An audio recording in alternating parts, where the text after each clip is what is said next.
జై వాసవి, జై వాసవి, జై వాసవి.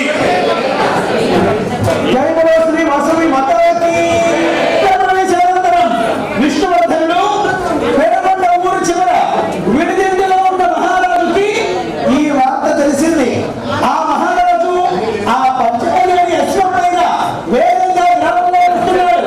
బంధువు మంత్రులందరూ కూడా ఈ వార్త అగ్నిగుండ ప్రవేశ వార్తను రాజుగారికి చెప్పడానికి ఆ ఊరు చివర ఉన్న విడిదిండిలోకి వెళుతున్నారు. రాజు ఏమో ఎదురొస్తున్నాడు. ఆ వార్తను మంత్రులు భటులందరూ కూడా మహారాజా, ఓ మహారాజా ఆగమయ్యా, నువ్వు పెనుగొండలో రావద్దు అంటున్నారు. ఆ ఎదురు రాకూడదన్నాడు మహారాజు. ఈ రోజు రాత్రి తెల్లవారుజామున 102 గంటల వయస్కులంతా బదబద ఉండే అగ్నిజ్వాలంలో ఆత్మాహుతికి ప్రవేశించేశారు మహారాజా అనగానే మహారాజు ఆశ్చర్యంతో ఆకాశం వైపు చూచి హలో వాసవి అనగానే ఆకాశంలో వాసవి మాత చంద్రభుజ రూపిణిగా ప్రత్యక్షమై, ఓ ఈ విష్ణువర్ధన, పూర్వజన్మలో నీవు చిత్రగర్భుడిగా ఉన్నప్పుడు, నేను కీర్తికర్యగా ఉన్నప్పుడు శాప ప్రతి శాపాల కారణంగా నీవు ఈ విధంగా నన్ను చూచి మోహించి అగ్నిగుండ ప్రవేశానికి కారణంగా నీవు ఈ రోజున పూర్వజన్మ శాపం కారణంగా నీ శిరస్సు సహస్రమణులుగా వెళ్ళిపోవుగాక అని అమ్మవారు చెప్పగానే ఆ ప్రకారంగా ఆ అగ్నిగుండ ప్రవేశ వార్త వినగానే పిడుగుల వార్త మీరు గిట్టు మడెక్కుచు కన్నులకు నీరు జలజలగా ఒక్కసారిగా అశ్వం పైన ఉన్న మహారాజు డాబరి కింద పడిపోయినాడు. అతని శిరస్సు 1000 వక్కలుగా పగిలిపోయింది. ఆయనలో నుంచి దివ్యాత్మ జ్యోతి లేచి విశ్వరూపమైన వాసవి యొక్క పాదాల్లో చేరిపోయింది. అది గంధర్వలోకమైనగా వెళ్ళిపోయింది. జై శ్రీ వాసవి నిదాపరమేశ్వరి మాతాకి. అలా రాజమహేంద్రవరం పట్టణానికి చక్రవర్తిగా యువరాజైన రాజరాజ నరేంద్రుడు ఆ రాజ్యాన్ని పరిపాలిస్తున్నాడు. ఆ మా తండ్రి మరణానికి కారణం ఎవరని వృద్ధ మంత్రిని అడిగాడు. ఆ మంత్రి రాజరాజ నరేంద్రుడితో అన్నాడు, మహారాజా రాజరాజ నరేంద్ర, మీ తండ్రి గారు దండయాత్రగా పెనుగొండ వెళ్ళాడు. వాసుని చూచి మోహించాడు.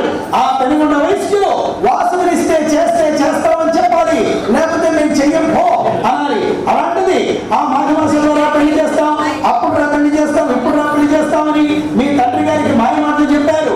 ఆ తండ్రి గారు అగ్నిగుండ ప్రవేశం అనే వార్త విని అతని శిరస్సు 1000 వక్కలుగా పగిలిపోయింది అని చెప్పగానే ఆ రాజరాజ నరేంద్రుడు ఆశ్చర్యంతో, అంటే మా తండ్రిని సహజం కాదు, ఆ ఒక విధంగా హత్య అని ఆర్య వయస్సుల మీద పదబట్టాడు.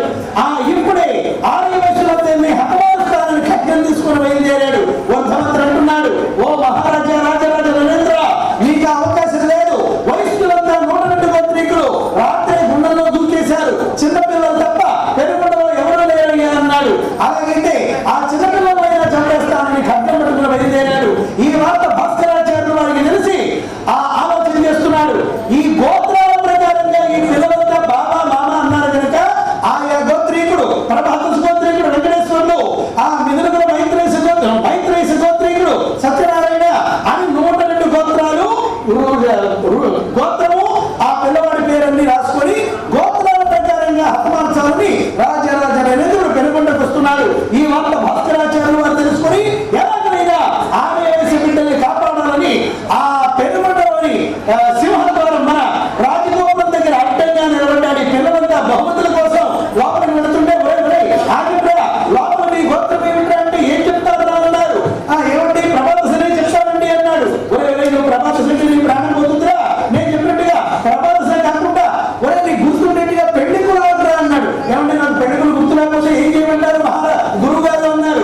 నువ్వు పెళ్లికులు గుర్తు లేకపోతే ప్రయాణికులను ఇంకొకలను అంతేగాని ప్రభాత శని మాత్రం చెప్పరా అన్నారు. ఓహో ప్రయాణికుల పెళ్లికులను చిన్న సిలుపు రాసుకొని జేబులో పెట్టుకున్నాడు.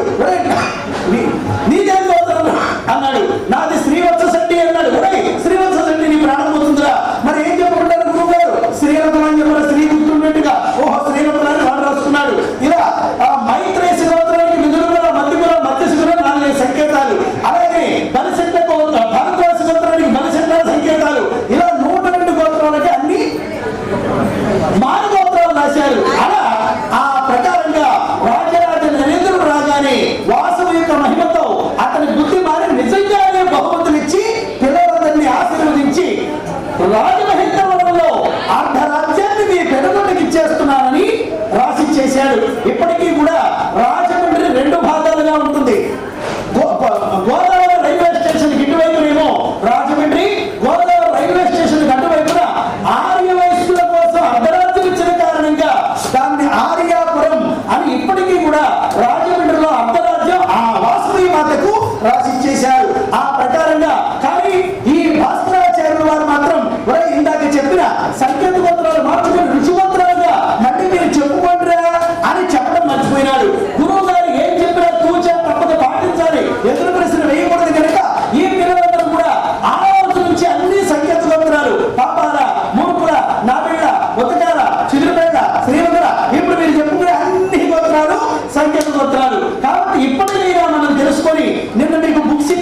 అమ్మవారి అనుగ్రహాన్ని మనం పొందాలి.